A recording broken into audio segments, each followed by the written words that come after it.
I think one of the things that have challenged me personally, listening to you talk about personal formation, but even church leadership, is I feel like it's a different framing of the vision of a local church or even the work of a pastor. And like, if I'm honest, I feel like maybe we would never say this out loud, but often I think it deep down, maybe that my job is to grow something, to Yeah. expand an organization and do good in the city and all those things. Yeah. But I feel like this question of like this vision of forming people is something that comes through when you share. And I just wonder, has that always been the key question, or has that been a shift for you? And tell us a bit about that journey of that becoming the framework by which you think about your work as a pastor.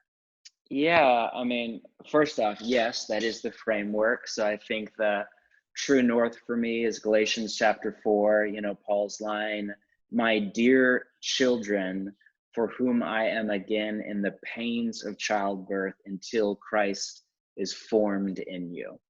And that's where the language of spiritual formation comes Hmm. from. And just that word picture, Paul is like a mother, or like a father, but I mean, really, it's like the imagery is of a mother's womb, and I'm like at labor, like I labor and I sweat and I bleed until Christ is formed in you. And I just think that if you had to put the role of a pastor into one verse, it's Galatians chapter 4. Hmm. So yeah, I mean, how I got there was through pain. I mean, I think that's how we get to most of the best things in life, is through pain.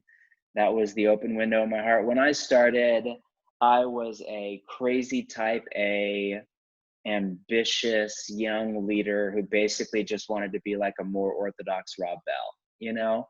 I basically just wanted like to grow a super big church, and I wanted it to be cool, and I wanted to be a killer Bible teacher. That was basically, and I'm sure I had like deeper desires for spiritual renewal and all of that, and yeah, and I remember I would say some of it is not new. Some of it, like from early on, I remember when I was in my early 20s, I would say, I feel like my calling in life is to take Christians and help them become disciples. And then when Mm-hmm. I later read that very line from Willard, I was like, oh my gosh, you're saying what I've been like saying better than me, for years. Like that's my heart. I'm really more of a teacher, pastor than I am evangelist, apostle. And I have great respect for that.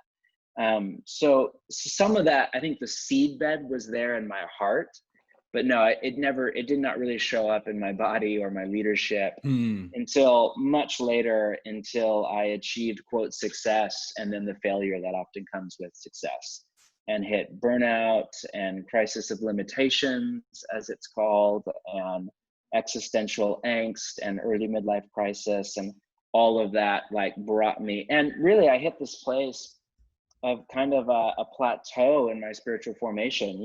Early on, I've been following Jesus for a very long time. And in my teenage years and college and early 20s, I know that spiritual formation is not linear, but I did have a sense of like forward motion of Hmm. growth. And that's very biblical language, growth.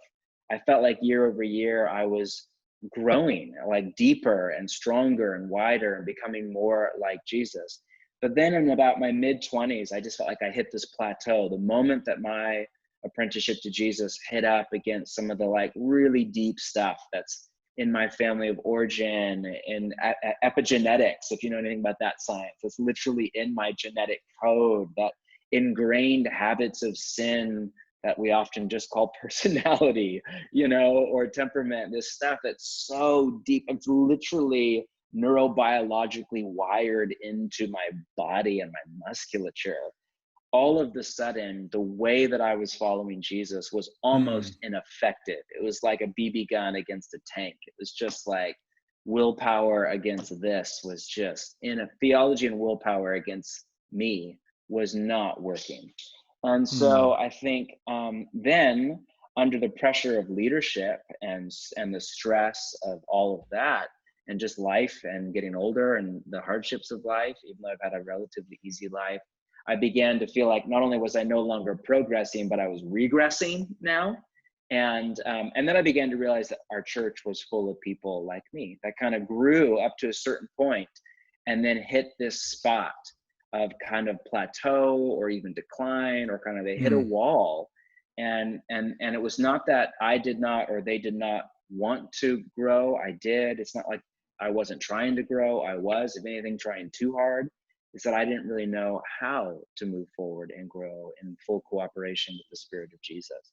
So that, I think, has really put me on a very different trajectory, asking the questions I'm asking now as I'm nearing 40 are so different than the questions Mm. I was asking when I was nearing 30, you know?